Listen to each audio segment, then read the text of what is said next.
Dante's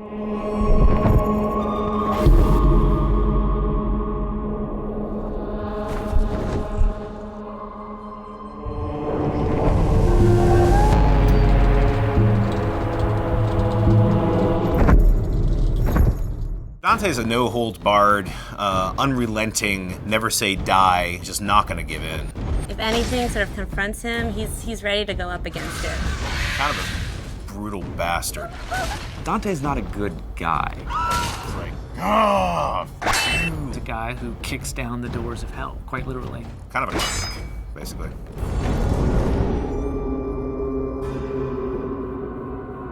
The thing about hell is it's hard to find someone who could stand up to all that. And that's really was the impetus to make our character as badass as he became. The poet, as he goes through hell, he's fainting, and Virgil picks him up and carries him over spots. And that's not a character that we could use for a hero. The real Dante was in Florence during the Civil War. He was more of a politician. We wanted something a little bit more, and so we made the bold choice to give him a pass as a crusader.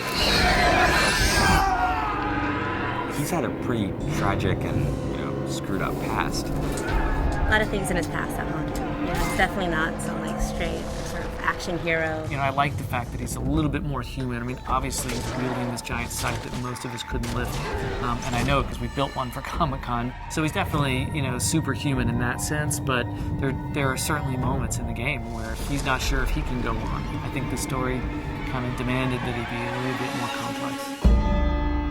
The first line of the poem is, at the midpoint on the journey of life, I found myself in a dark forest, and it's a metaphor for him being confused and troubled about his own life, but we wanted to go to the nth degree for the video game.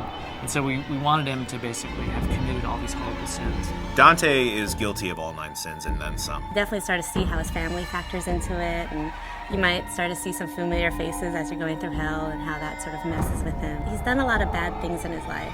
I think one of the important things is as you play through the game, you realize that Dante also tries to redeem himself.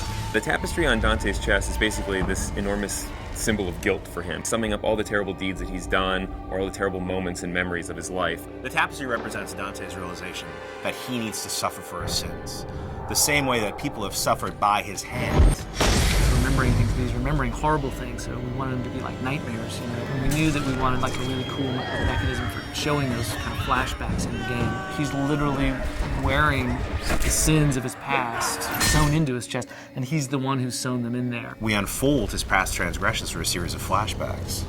Start to discover how much of a bastard Dante really was. Greed specifically is a turning point where you've discovered a lot more about Dante than maybe you even want to know about. Greed's a little more of a cerebral level. It's about puzzles. It's this very mechanized place with gears and motors, as opposed to most of hell, which is very organic. It's in a lot of ways the most hellish level. People are being tortured there in ways that you haven't seen yet. It's almost a big stone factory of torture. One of the big set pieces of Greed is the Wheel of Fortune. Everything in Greed is kind of controlled by this twisted wheel of possibilities. The Hoarder Waster are actually 2 characters in the poem.